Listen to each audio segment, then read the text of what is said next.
You're listening to the Fan2Fan Podcast, and on this episode, we're talking about King Kong 1976, the most exciting motion picture event of all time. Or at least that's what the poster says. Here we go.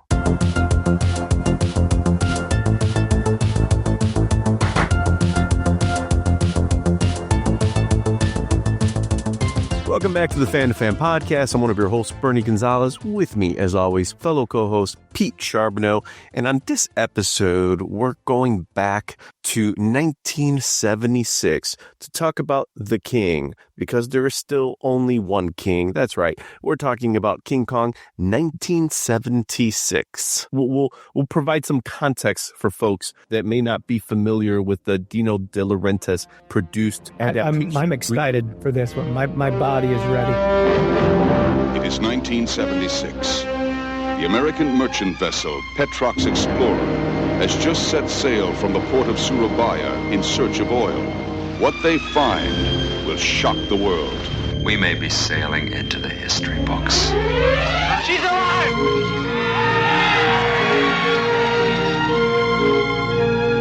You know, maybe my luck has changed. They will discover an uncharted island that is the home of the most incredible creature on the face of the earth. A creature called Kong.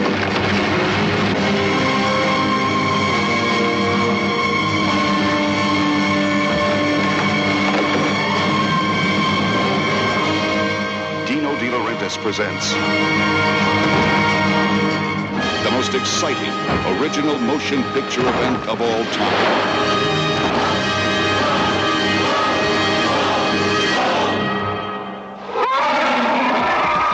King Kong.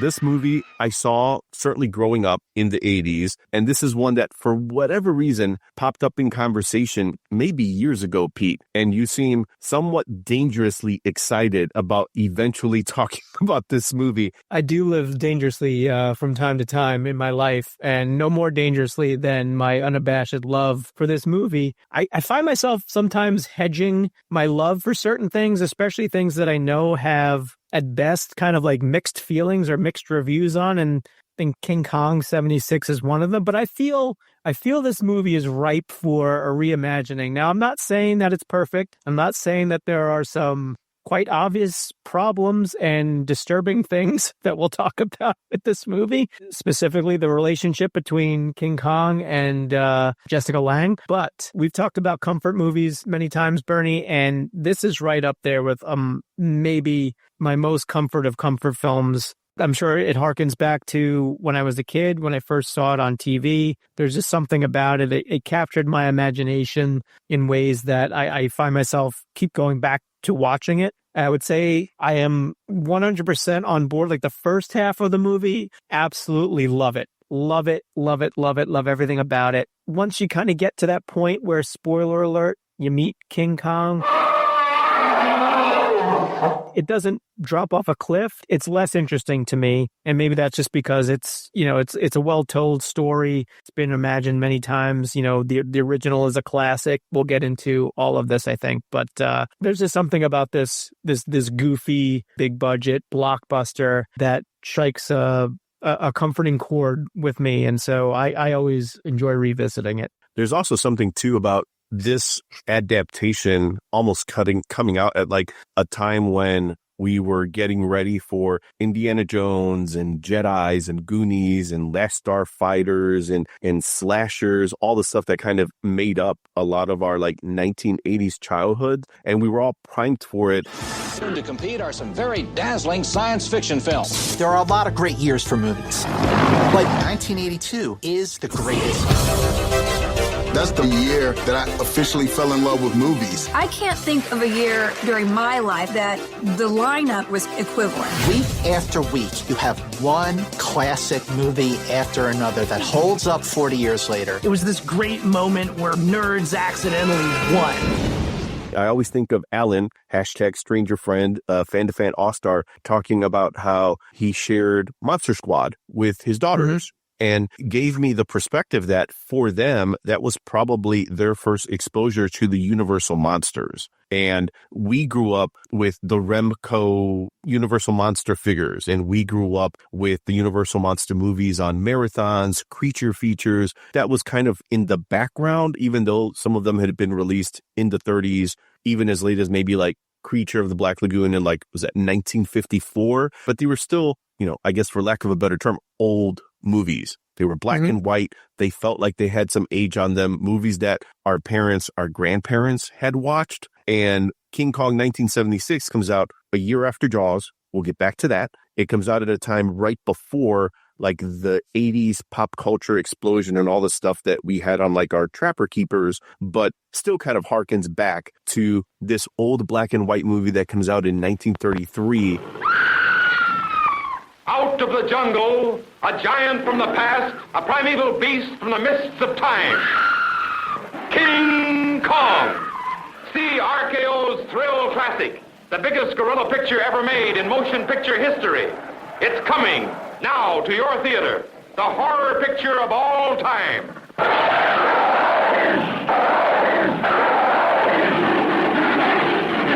King Kong. So it's early 1970s. Hollywood they released Poseidon Adventure, Earthquake, Towering Inferno, all these movies, big spectacle. You get massive destruction. You're showing audiences things they've never seen before, buildings blowing up, monuments, all the stuff that Roland Emmerich chewed on in like the 90s and the early aughts with Independence Day and just disaster like exploitation stuff. And you get Dino De Laurentiis, who at the time had established himself with Serpico, Barbarella, and Death Wish. So he's got some movies that have been part of our childhood, especially Barbarella. Just going to throw that one out there a few times. And he goes after King Kong to try to modernize it for that contemporary audience in the 70s and basically redoes the original film. And in watching the 1976 version, it does play it straight with a lot of the beats of the original movie. It's still, again, a product of its time, but it doesn't really take that many risks in the narrative. If you'd seen the original and you saw this, okay, this all makes sense. This is just, again, a remake, a reboot of the original. I have the exact same note, and watching it the other night again in preparation to talk about it, it really plays with the original story. It's updated in, I think, some clever ways for the 70s at the time. Some of them are a little bit more goofy. I was listening to an interview with Dino De Laurentiis' daughter, maybe? She was saying that the original plan was like what they wanted to do was make it completely different from the original so that people couldn't make complaints if they didn't like it. They couldn't be like, they just copied the original. Other than updating it for the 70s to focus it on an oil company coming out of the gas shortages of the early 70s, made a lot of sense. But everything else, all the beats are there. So we got to get to this island. We get to the island, and then things go a bit awry. And then we end up, hey, we're back in New York again. And when there's a giant ape climbing not the brand new Empire State Building this time, but the brand new World Trade Center this time. The waiting is over. It's been a year since you've heard about it. Months that you've been reading about it. Now it's here. The most exciting original motion picture event of all time is here. King Kong. King Kong. Rated PG. Parental guidance suggested. The waiting is over. King Kong is here. The things that are changed are really cosmetic and really just dressed up for modern audiences, I thought. And for sure, you don't get the biplanes because that feels antiquated. Now you get helicopters. You get helicopter gunships. And the pilot seemingly has this like technology that synchronizes it with his head movement, because they do make a point to almost having the scene where one of the guns on the helicopter wings synchronizes and sets up. And you're like, oh, this is the future. This is technology. This is unbelievable. These things have auto tracking and heat sensing. This is the future of taking him down. And in some ways, like, it makes King Kong look even smaller, even though they justify it by saying, here are these two mountains that sort of mirror in silhouette what the Trade Center towers look like. So they almost provide more justification than they need to.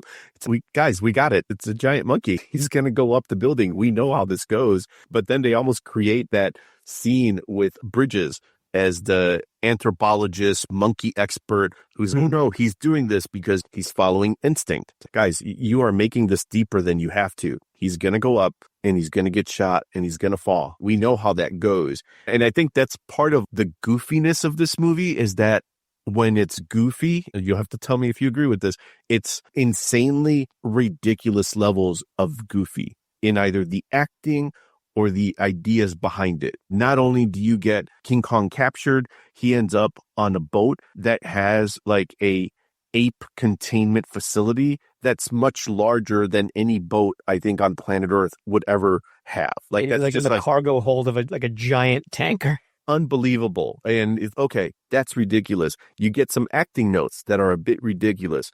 And then there's other times, like you mentioned, right? There's the 1970 like oil crisis. And for whatever reason, they feel it necessary to comment on that by making it an oil company that basically uses King Kong as the mascot. There's a certain level of like subtext there and also a complete lack of subtext. We're going to have him come out his introduction to the crowd in a large... It's a gas pump. It's a gas pump. And then like it opens up to reveal that Kong is essentially imprisoned inside. But there's no subtlety in that scene from, hey, like Watergate happened. Maybe we don't trust big companies. There's industrial and expansion and espionage. Hey, maybe we don't trust big companies. Also, this big big company's new mascot is a big monkey. It's such a 70s marketing idea. Yes. Yep. That is taken to the nth degree and, of course, fails spectacularly, mostly because it's being orchestrated by Charles Grodin as Fred Wilson, who's like the exec of Petrox, which is the the fictional oil company that, like, I guess we'll give you the brief plot outline. Like, he's got an expedition out of Surabaya because he's come across or he's obtained NASA or Navy imagery of this island cloaked in fog that he's betting his entire career on contains vast reserves of oil that's going to make him and his company rich. Spoiler alert, doesn't go well. It does not. And again, they even set up the fact that it's not like he's done research into finding this. Like it was just happenstance. It just so happened to be a satellite. He's taking like the wildest risk ever. There's no geological survey. It's only, the CO2 levels must mean that there's probably gas emanating. And so that means untapped oil reserves. And he even says, I'm betting my entire career on it. You think I'm crazy? You said it, Fred, not me. If we had found oil, we'd have had Gulf, Shell, Exxon crawling all over here. Not this one, pal. Kong is all me and Petrox. A Fred S. Wilson exclusive. Move your ass, Shorty. You really think that's going to ring the bell? Promise oil, bring back a monkey? Look at that Exxon campaign. We'll put a tiger in your tank. It did zillions with just a paper tiger. And the guy that he has with him is like our science guy that actually like spouts out completely unconfirmed science, mind you. I did not check his math. This mysterious fog that happens to surround this island is the byproduct of gaseous emissions that indicate that there's oil that's building up there. You guys are really taking this very seriously. Yeah, you're right. There's where to begin with some of the goofy stuff. The dialogue at times is, I think pregnant's the right word, is so pregnant with loaded lines of this has come, like the first line, like one of the first lines of the movie, which I love. Like the opening, by the way, like just pulls me in every time. But Grodin's like on the deck of the ship. He's got like an orange juice or probably a screwdriver in hand. And he's talking with the ship's captain and he just, here's to the big one. And it just goes from there. It's like these lines that you just, okay, it's like a little too on the nose, but they keep rolling them out there. Everyone keeps saying something that's like foreboding or foreshadowing things that we know is going to happen if you've even have a passing knowledge of what King Kong is. This is even before we get introduced to Jessica Lange's character. Completely just topsy-turvy. It makes this movie ridiculous fun, but still ridiculous. I'm Dwan. D-W-A-N, Dwan. That's my name. You know, like Dawn, except I switched 2 letters, you know, to make it more memorable. I'm a mere Jack. You must be kidding. I mean, how could anybody who would save my life ever be near to me? You need some rest. God, I haven't had a good one of those in years. Are we headed back to Singapore? Not directly, ma'am. I guess it doesn't matter. I'm in no rush. She was the one thing in the rewatch for me. It was rough, but like in all the good ways. Because Fay Wray is supposed to be like this sort of a young ingenue, like this actress that's picked off the street. And again, 'twas beauty killed the beast, right? There's something about her innocence, her naivety. Meanwhile, we get Jessica Lange that makes a reference to Deep Throat in her conversation. Just 2 Deep Throat references. 2 Deep Throat references, folks. That's right. And she's definitely not in the innocent doe-eyed, even though her name's Dewan. I have a ton of sympathy for Jessica Lange in this, and I actually dig her performance. She's got a lot to hold up, not just holding the mantle from Fay Wray for an iconic performance, but other than some women that are part of the island villagers, some shots of women when we get to New York, she's the only woman in this film. Her character is underwritten quite a bit, even though she's the focal point of the movie. But I think she plays it as what would be considered a male screenwriter's take on 70s aspiring actress ingenue into astrology, reading so much into the signs. Like what she, at one point, she even asks King Kong what his sign is. Because there's some great dialogue between her, I guess not between, but some great dialogue of Jessica Lange speaking to King Kong in this movie, which is wild in and of itself. Will you goddamn chauvinist pig ape? What are you waiting for? You want to eat me? Then go ahead! Do it! Go ahead and eat me! Go ahead! Choke on me!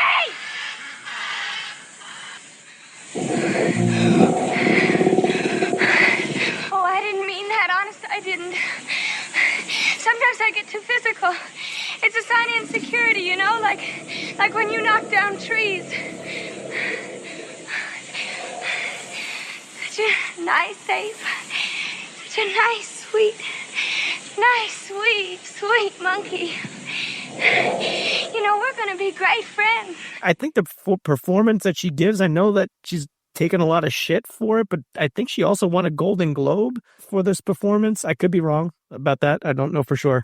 But I think, you know, for the time, for what she was asked to do, I think it works. Like it's like all over the map. Like emotionally, it's rough, but like with most things with this goofy movie, I just go with it. She's not ditzy, but she's played as ditzy adjacent in some scenes, kind of wide-eyed and just so... She gives a little backstory of what happened to her because she's on, I'm guessing, like a pleasure yacht or something that gets hit by a storm, and she went up on deck when they start to show Deep Throat because she didn't want to watch it, and then that, in some ways, which she believes saves her life. Deep Throat saves her life because she was then tossed overboard but was able to be discovered and found by Jeff Bridges and the Petrox team. In some ways, everyone else is almost like playing it straight because you get Jeff Bridges, right, who plays everyone plays it straight except for Grodin in this. Grodin's like chewing scenery up and down the island. You get Rene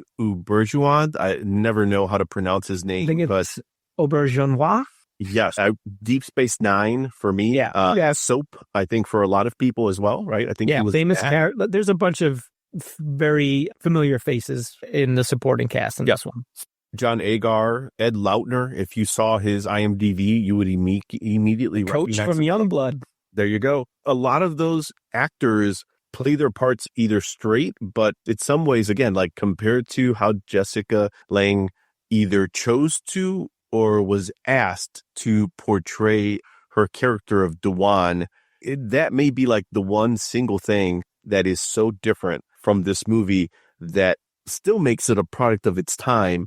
But in watching it, like, I think to your point, you're right. Like, she is a byproduct of a screenwriter writing what they think that kind of character is. Yeah. But it's not that they did not make her assertive or empowered, because I would argue like she is.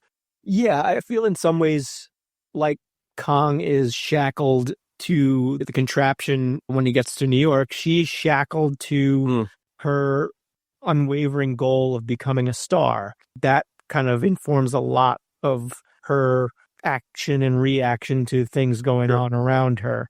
Jeff Bridges goes to her after Kong has been now transported back to the States and is going to be used as like as a mascot. And Jeff Bridges is essentially telling her, because they've developed a bit of a love interest, just walk away from this. I'm willing to walk away from this. You should do the same. And Josh Groban holding it over her head, saying, if you do this, you'll never work again. And her having this sort of like moment where this is my dream. Like, I want to be an actress. And if this is the way I'm going to do it, then I guess I'm just going to compromise, willing to literally replay the damsel in distress that was like on the island again, but for a crowd of people that are eating popcorn and shooting fireworks. Yeah, it's interesting because she goes through a bunch of there's like a lot of contrivances isn't the right word, but there's a lot of things that get put into the story that kind of rob her of some agency. She gets kidnapped by the tribe after like they discover the island is inhabited. Again, classic.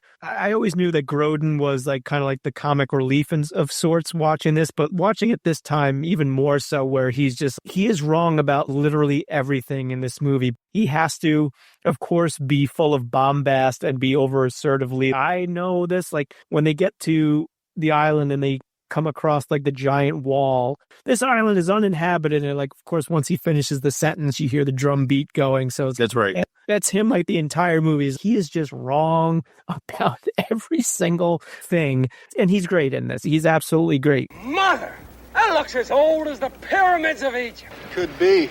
The only difference is the pyramids weren't repaired 6 months ago. You'll notice there's earth checking those timbers. They'll have to be replaced after each monsoon season. Wait a minute, are you trying to tell me there's people on this island? Yes, I am. It's more I'll characterize them. Scared people. Scared of what? I don't know exactly, but whatever it is. Apparently they thought they needed a wall this size to keep it out. Jack, let me straighten you out on a couple of points. One, this wall is an ancient ruin. What'd you think of the special effects for this one? Because again, I think with every Kong movie that I've seen, byproducts of their time, just like the special effects. Stop motion in 33. This one, you get Rick Baker, who literally is the man in the suit. So he's doing the performance for this.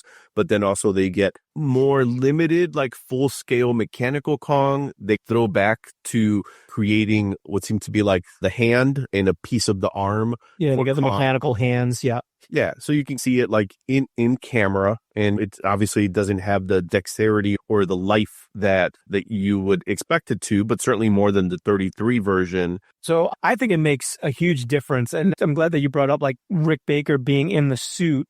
We're not using miniatures. It's kaiju-esque, but because Rick Baker is so talented, even at this young stage of his career, he disagrees with this. There's an amazing YouTube video out there that is a panel with him, Jack O'Halloran, Richard Klein, who was the director of photography. It was a King Kong 76 panel. Rick Baker takes up most of it, and he had serious issues with the making of this movie on a number of levels. I'm not going to get into all of it because that could be a whole episode of itself. I urge you, if you have any interest in this movie or Rick Baker, to seek that out, because he goes into a lot of details on his involvement in this, including the fact that I think in the credits, he's only listed as like additional special effect or something like that. So try to make this a short story as possible. Dino De Laurentiis wanted to hire and did hire Carlo Rambaldi, who is going to do the 40-foot mechanical ape that I think has, in the final cut, 15 seconds of screen time because it did not work. Yes. And honestly, the right amount of screen time when you see the rest of the... Oh my God, it does not look good. Yes. But apparently the plan was, originally that was going to be King Kong in this movie. It was going to be like, we're going to make a 40-foot robot. And I can't imagine what that movie would have looked like if that had come to pass. So Rick Baker comes in, the way he tells it, you're going to design a suit. Carlo Rambaldi is going to design a suit. We're going to see which one we like better, and we're going to go with that. They were giving a short period of time. Rick Baker designed something for himself to fit in. Carlo Rambaldi, who had a team of, Rick Baker said like 30-something people. He had Rob Bottin, who was like his teenage understudy, and Carlo Rambaldi did not even complete the suit. He convinced De Laurentiis and the people making it like, this is the direction that you've got to go. And then they were like, you're good at doing the suit. You made the suit for yourself, so we want you to be in the suit.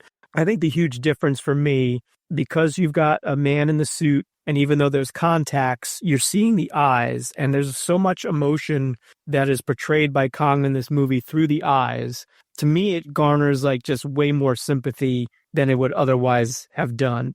Someone watching this now that maybe didn't grow up in the 70s would quite rightly look at it and probably like, this is really goofy. But I think in a way, King Kong 76 is straddling a really interesting line of what was the old studio system in making a film like this, which was, I think at the time, was the most expensive film ever made. It was like $24 million budget, made like $90 million. So it was a big hit.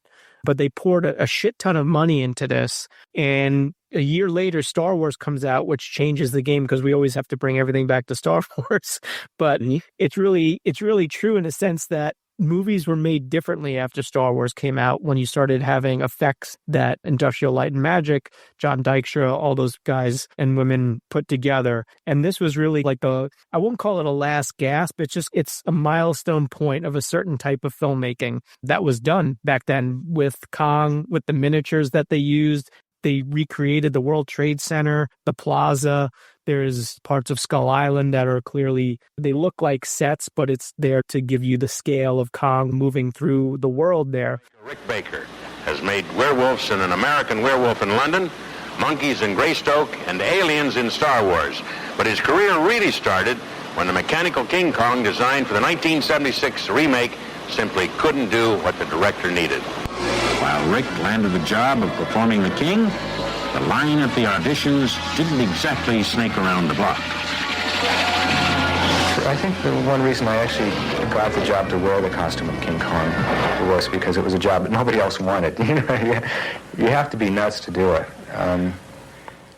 I fit the bill. I was nuts. I grew up wearing sweaty suits. It's a very uncomfortable thing to do. You have these huge pieces of plastic in your eyes, all these scleral contact lenses that cover my whole visible eye. The suit weighed over 50 pounds, and it was very hot. And there's a couple times I actually thought I was going to get ill, and I actually vomit in the suit, which I was terrified of. I would never really eat a big lunch or anything because of that, because I'm sealed inside this mask. It would have been a horrible thing to experience. Yeah, Rick Baker's performance, I think, is actually excellent. He does not like the suit design, and he credits Richard Klein, the director of photography, for making it look as good as it does, because this guy knew how to light the scenes, and when you're using like the night shots and things like that. So he gives him all the credit for it. But as a kid, I was crying at the end of it. You know what's going to happen, and you're hoping against hope the next time you watch it, and maybe it ends differently. My mindset as a kid was, I remember watching this for the first time on television. You've got the scene where Jeff Bridges is like trying to bargain with, I think it's the mayor of New York, to be like, I can tell you where he's going, but you have to promise me you're just going to capture him and you're not going to kill him. And the mayor's just like, yeah, we promise. Don't worry about it. And so Jeff Bridges is trying to get to Dwan going up the World Trade Center. Kong's climbing it. You get the helicopters coming in, and you quickly realize that these are gunships. There's a Gatling gun on the side that the camera zooms in on. As a kid, I was hoping against hope that ropes were going to come out of the Gatling gun and wrap themselves around Kong, and they were going to lift him off of the World Trade Center and take him away to safety. There's no reason why I should have thought that ropes are going to come out of a Gatling gun, but such was my hope that King Kong would survive. It does not happen. The Army helicopters unload on him, and it gets pretty fucking blurry and bloody the way they tear him to shreds. Yeah, like they do not save any ammo at all in those Gatling guns at all. And they are more than willing to show on the screen Kong just getting pelted with them. I think that emotion too that you're talking about because of the eyes and the performance of it all. Again, the context of it all. 1933. It's not like you're seeing King Kong's eyes. The whole thing is a spectacle as it is, but it's still stop motion and it's still a product of its time.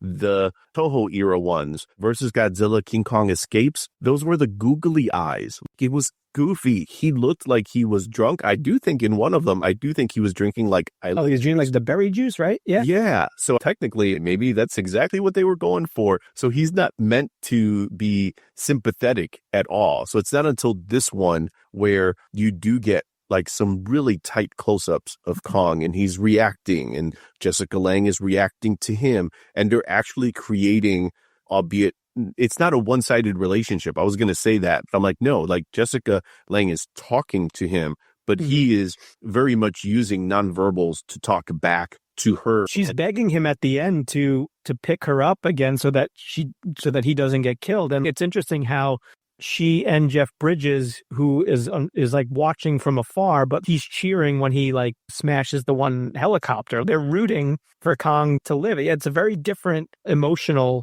angle that this film takes than was done in the past. Other thing too is you mentioned, so Star Wars comes out a year after this, right? In 1977. Yeah. And then right before this, we get Jaws. And I think that's at least worth discussing a little bit because Jaws kind of defines what blockbuster films become, what we know now, like being released in mass in different markets all at the same time, trailers being played on TV, the kind of stuff that made Jaws what it became.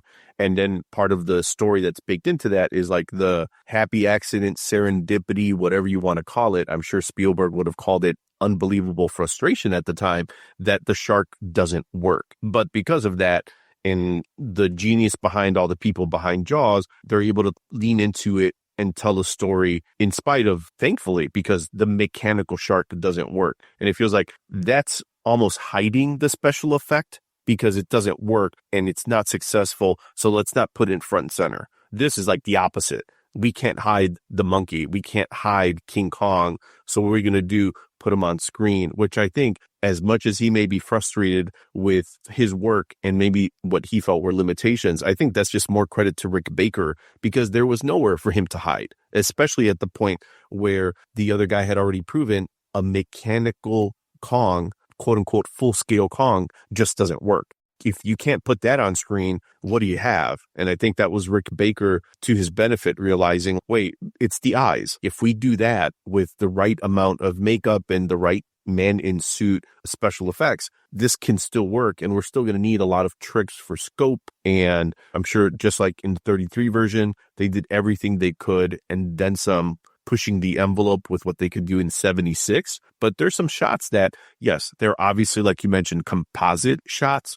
And I think this is where it's maybe not fair to the movie because we're watching it on like high definition TVs and maybe the things that are a little rougher on the edges might be a little rougher. But yeah, but when they show up when they see the giant wall, that matte painting is definitely right. A little janky. Yes, but that on a 13-inch TV with a little film grain, it looks amazing. It looks terrific. And that's where like I give them the benefit of the doubt. I give Rick Baker that much more the benefit of the doubt that I don't think you cried at the end of Jaws, Pete. Then the fact that you cried at the end of this means some connection was made. So Mr. Baker, well done. Yeah. There's, for a mostly goofy blockbuster movie, there's definitely some moments in this, and a lot of it harkens back to my childhood. So I'm viewing a lot of it through the lens of my 13-year-old self. World Trade Center was my favorite building. I was like obsessed with it. I know architecturally it was not the prettiest looking thing, but I was just like,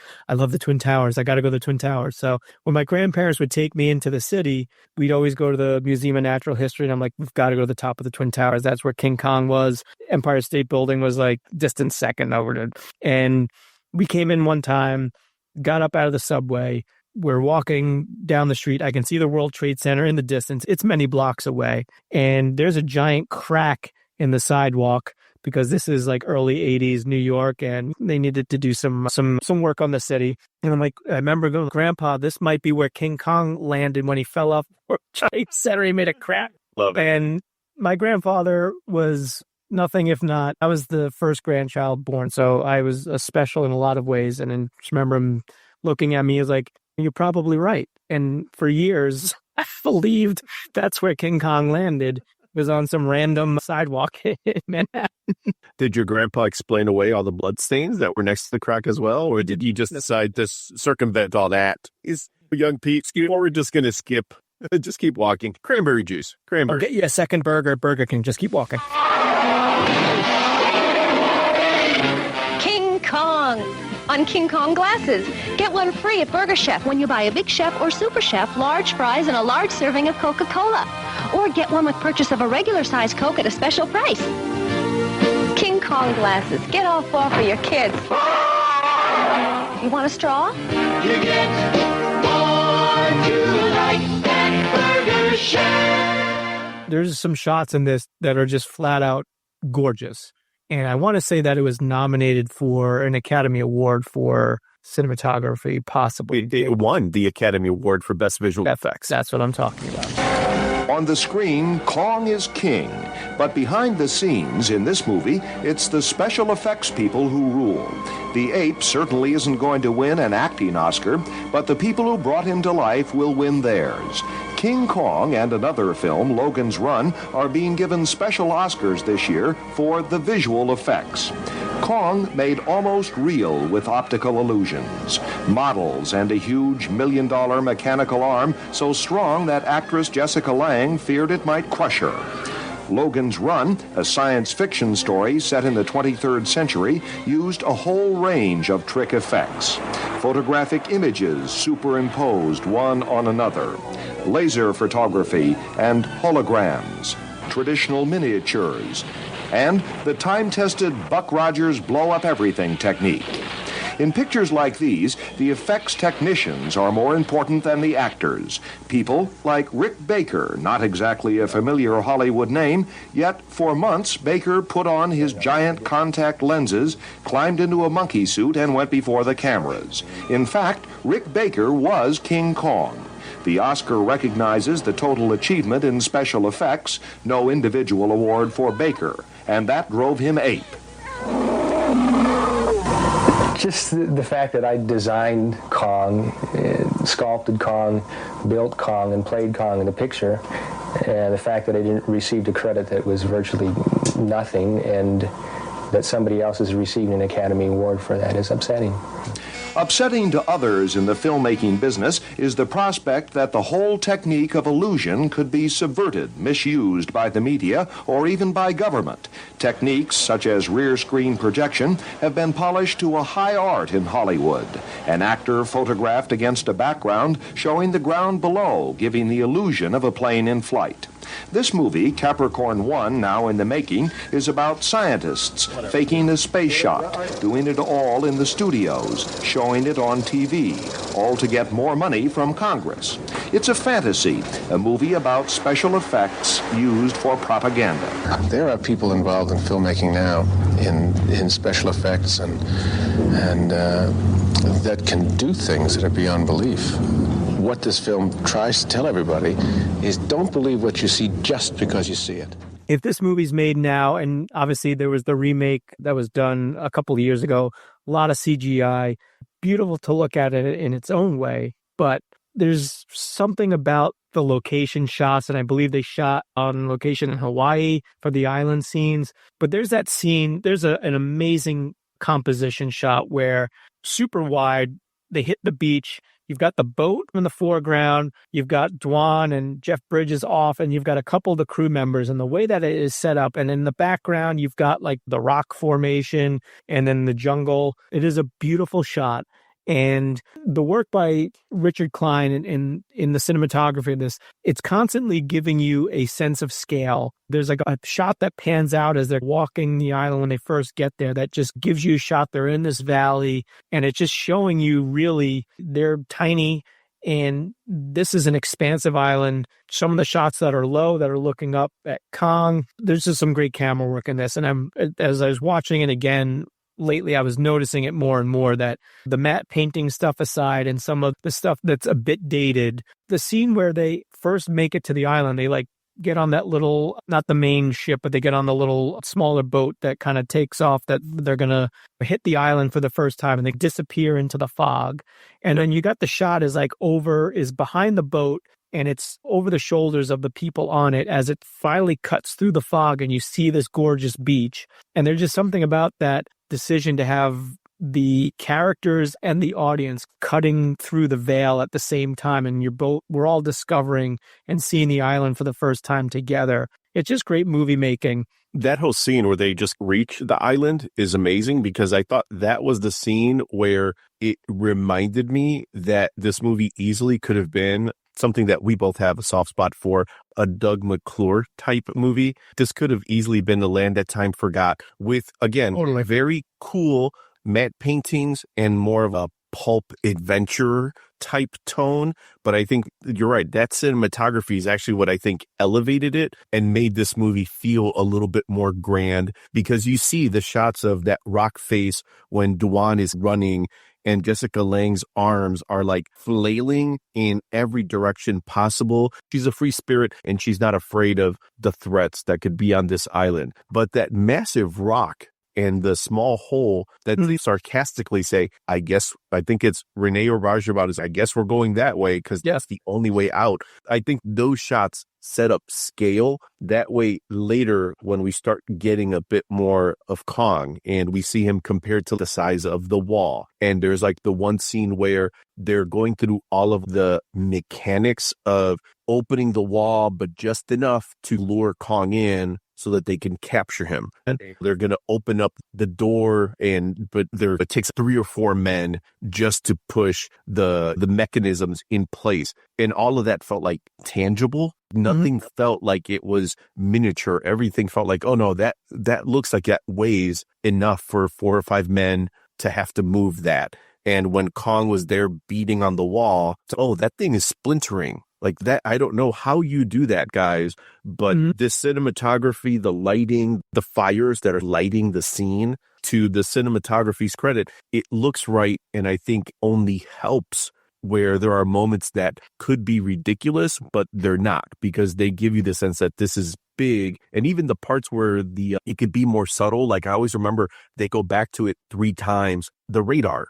In the middle of in the island, there could be a heat source. There could be something that's so big and they dismiss it. Even those moments where they're bringing the scale back and it's just a radar screen, it still does a good job to keep reinforcing, here's this small thing that's meant to represent something big. And I got the pleasure of seeing it at a movie theater, and it did not play small for a movie that was made in 1976, again, around the time where movies like Jaws and Star Wars were coming out, that really embraced the widescreen of it all. The epicness in like Poseidon Adventure, the Towering Inferno. This was directed by the guy who made Towering Inferno. He knew what he was doing, and De Laurentiis knew what he was doing in hiring, I think his name is John, I'm going to totally butcher his name here, Guillermin, who knew. I think it's just Guillermin, yeah. And he knew large-scale, big effects-driven movies. He knew what to do with it and how to get the right people to light it and do the cinematography for it.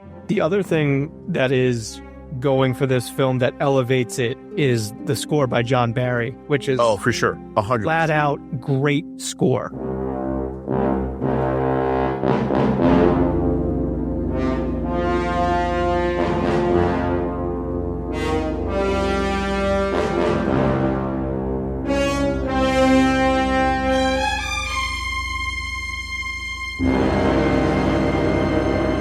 John Barry, famous for doing a lot of the Bond music, hugely successful career.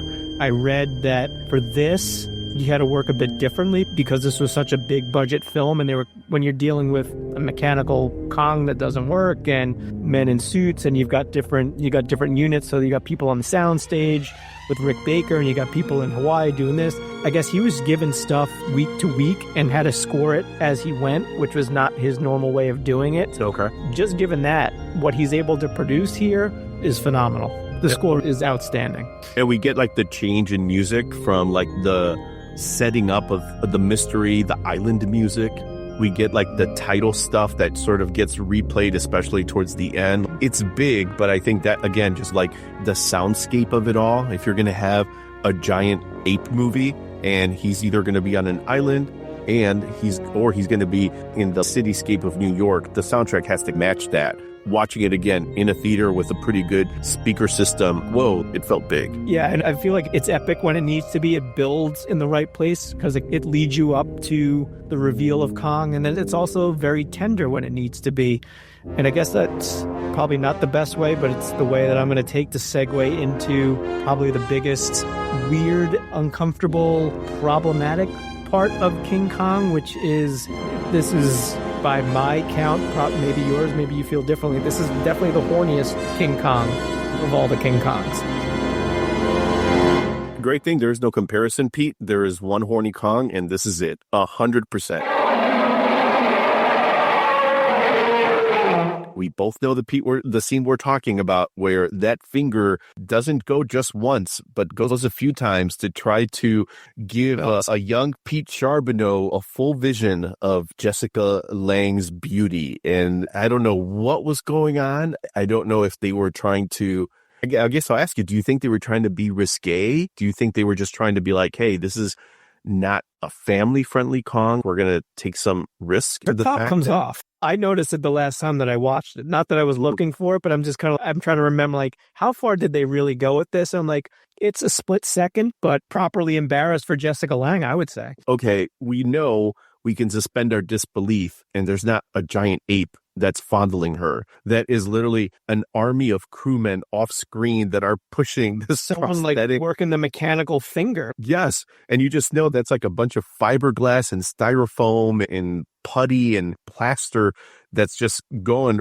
right at her wardrobe to take it off. I am no prude, but like, you can talk about superfluous things like put into a movie. What was the point here? Was it because it's even referenced later, like Grodin later when they've got Kong captured on the tanker and Dwan's like feeling bad. And again, another emotional moment. Jeff Bridges is trying to talk some sense into Grodin. Grodin's like, it tried to rape you. Like, he says it in places. He's not, monkey tried to rape you. What was the thought process to this? Because on top of the finger removing the beads and the clothing, you get the other shot of Kong's face, which makes it like so much worse because like Rick Baker's eyes are like wide and they've got the ape smiling with this look of just like crazy, like I don't know, emotion. It's like it's kind of crazed fascination. Kind of joy. King Kong can't believe his luck here type thing. It's really it is fucking wild. It's wild. But to be fair, just remember, Pete, this is from the man who brought us Barbarella. So in some ways, I get it. And there's another scene at the beginning when Dwan is first rescued, where you've got like this, it's almost like a Maybelline commercial where it's just like this montage of her like frolicking on the ship, trying, like the crew members are giving her like all their clothes to try on different clothes. And literally the clothes off their back. And to be fair, I'll take that. Oh, this without I compare any justification, she looks great in everything that they. But she looks absolutely phenomenal. But again, like there in that montage, there's the scene, there's the silhouette of her in the shower where she steps out and puts a towel on. Again, you don't see anything, but it's other than let's gawk at Jessica Lange's body, which again, absolutely phenomenal body, but we know why it's in there. Like I shouldn't be incredulous as to why. Like it's 1976, it's Dino De Laurentiis, it's Hollywood system. Like we know why that scene is in there. It's just it's so jarring to see it in 2026 to be like, if there was a purpose to it, sure, but there's none other than titillation. And that's maybe, again, that's where like all of these Kong movies are product of its time, because I think we watch this stuff now and it's a little hard to understand. But fair to say, I think you enjoyed this rewatch, especially for probably a film that I haven't seen in a while. I never don't enjoy it. Like I said, the first half that builds it up, they wait a good 45 minutes or hour to show Kong. So I was thinking about it, like a film, if this was done today, like you would have the prologue thing where they'd have to like give you something. It starts at the beginning and it takes a bit of time to get where it needs to go. Some of that I think is coasting on people's knowledge of King Kong, but I like that it's I wouldn't say it's like a slow pace. It's like a leisurely pace. Like stuff happens, but like it builds until it gets to the point where Dwan is being sacrificed to Kong and Rick Baker comes out knocking trees down and you get the big reveal. So I've always appreciated that part. What I was noticing that I was keying in on a bit more this time watching it was the ending. You've got like a love triangle between Jack, Dwan, and Kong.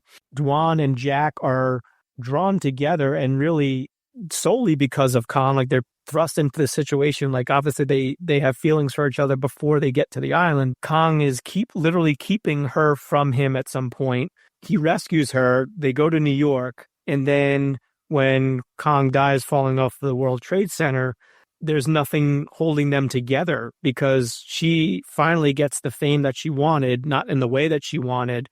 Jack, who is clearly uncomfortable the whole time with the exploitation, even though he's trying to get Dwan to just, as you mentioned earlier, is like, just come away with me right now. We can be together. Let's just leave all this behind. And she can't do it. And at the end, when the cameras and the people are like crowding in on her, and this is her moment, not only is Jack, he stops, but like at that last shot, he's not even in that last shot. He's gone. And it's that added gut punch to what's already a downer ending that really is just, I thought it was like really interesting how that all played out, like between the three of them, like drawn together. But then once Kong is like dead, you would think this would allow them to be together. But actually that is like the last real bond between them because they were thrust together through that trauma. And now he sees, okay, we are of two different worlds and bye-bye.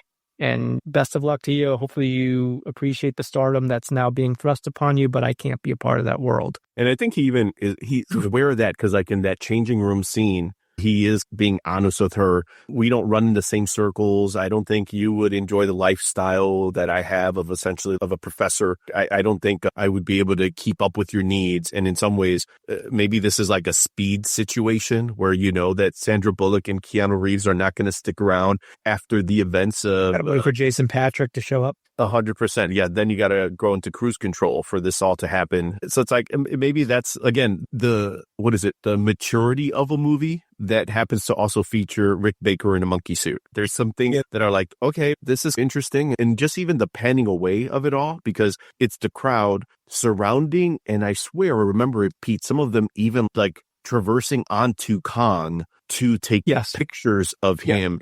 And just like the exploitation of the media and obviously the New York mayor who's there in some like proud fashion, like obviously taking credit for saving the city and making that decision. And there's a lot of that's happening as like the camera's pulling away, and it makes it again feel much deeper than it probably needs to be, and certainly sadder because it's not pulling away to two people hugging or something that could be a bit of a, hey, let's not look at the dead giant ape that's literally bleeding because he's been shot maybe 500 plus times. And to her credit also, how Dwan makes it from the top of one of the towers. He gets down real quick. Bottom, literally like unbelievable. Like elevators were, I guess when everything's been evacuated, you could get from the top level, the roof, no less, to the bottom quickly enough to have a very emotional scene in front of the cameras. But again, that's, I think, the dichotomy of the movie. Sometimes it's way deeper and more mature than it needs to be. Other times it's Kong with goofy, horny teenager eyes looking at Jessica Lange in a waterfall and trying to take her top off. Yeah, blowing hot air on her that she is like getting turned on by. Yes, absolutely. Yes. That's, yes. Or Kong's wrestling a snake. You get that scene too. And don't forget, and tearing it in half to the point that also is more gory than it probably needs to be. Yep. A couple of real quick things before we wrap things up. As a designer, I'd be remiss if I didn't point out, I think it's John Berkey who did the art for the media campaign, like the movie poster.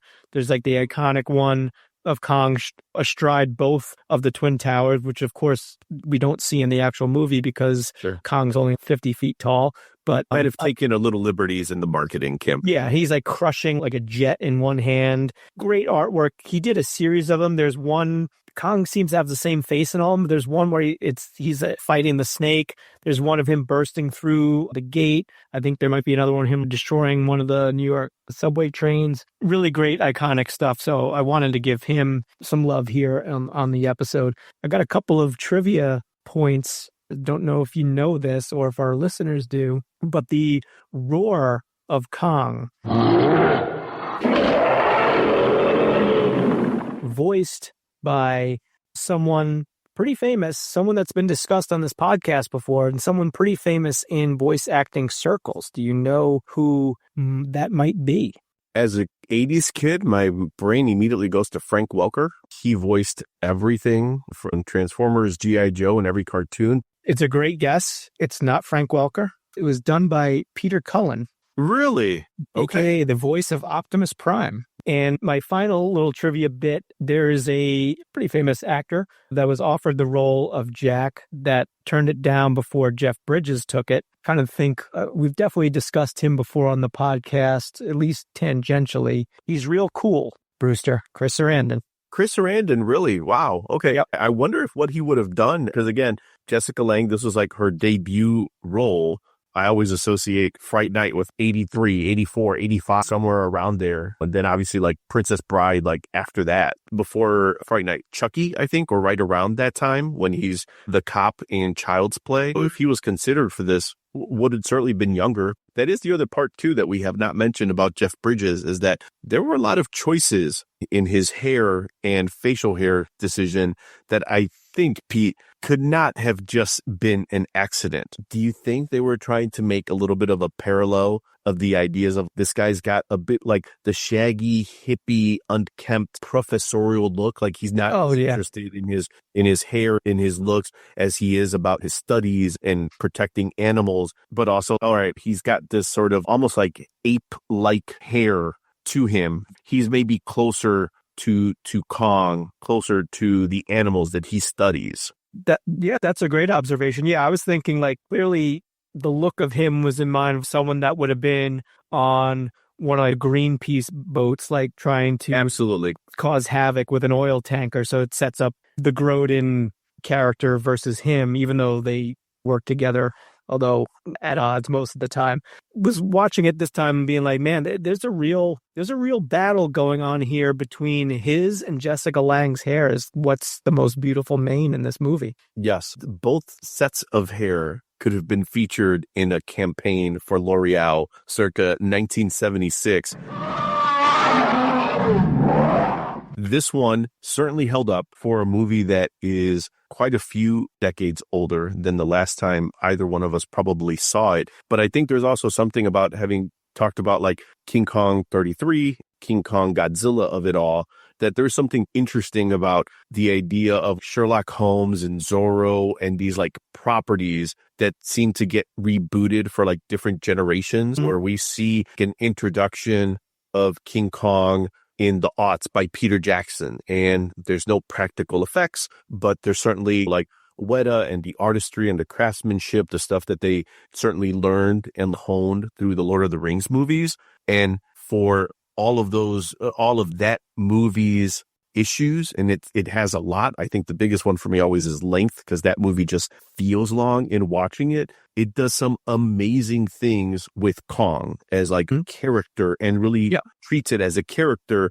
So if anything, that again, give Rick Baker that much more credit. That early aughts King Kong, just like the 33, just 76 products of their time. So you just wonder, all right, so now we're seeing the Monsterverse. It's not the man in suit version, but I don't know about you, Pete, and we saw one of these in the theater together. I know I fell asleep for a chunk of it because I just checked out of it. I was blaming on the long drive that we had prior to, but I don't think that was the reason. That maybe that's half the reason, but the other half was just that it feels like the Monsterverse is very much a nod to like the man in suit, like the humor that we saw in a lot of the like King Kong Godzilla type films and King Kong Escapes. There's more sci-fi, 100%. There's also like Monarch Legacy of Monsters, one of my favorite shows that I've seen. I love the depth and character work that they put into that, but it feels sometimes very opposite from the neon that they're trying to display in some of the like A New Empire and some of the other Kong Monsterverse type films, where as much story and life as they're bringing to Kong and trying to bring it for a new generation that's grown up with the MCU and like special effects movies, Kong seems to get lost in all of that. The monsters seem to get lost, even though they're like the attraction. They just become just video game gobbledygook that's incredibly well rendered and by amazing people, and the design giving them all their flowers. King Kong 1976, for all its flaws, it is what it is, and it's laughable at times. Yeah, I think it comes down to it's an era of movie making that doesn't exist anymore. Like I mentioned earlier, it's like that milestone of the end of a certain type of filmmaking that you just don't really get. Like sometimes they try, like I know Toho experimented with some CGI, some man in suit stuff with some of the later Godzilla films, but it's the end of an era. And yeah, there's, like we've been saying, there's problems with it. It's goofy, it's sincere, it's played straight, but then Charles Grodin is like scenery chewing on his own. There's so much going on in it, but there's just something about it. There's a charm to it for me that I always am happy to come back to. Even the other night, like just hitting play and starting it up, I was like bundled up in my blanket, had my popcorn, looking forward to the ride. And I guess at the end of the day, for me, there's not much higher praise that you can give to something than knowing going in that it's going to bring me some amount of joy and still an amount of discovery of seeing some things. Promise is the last thing I'll mention.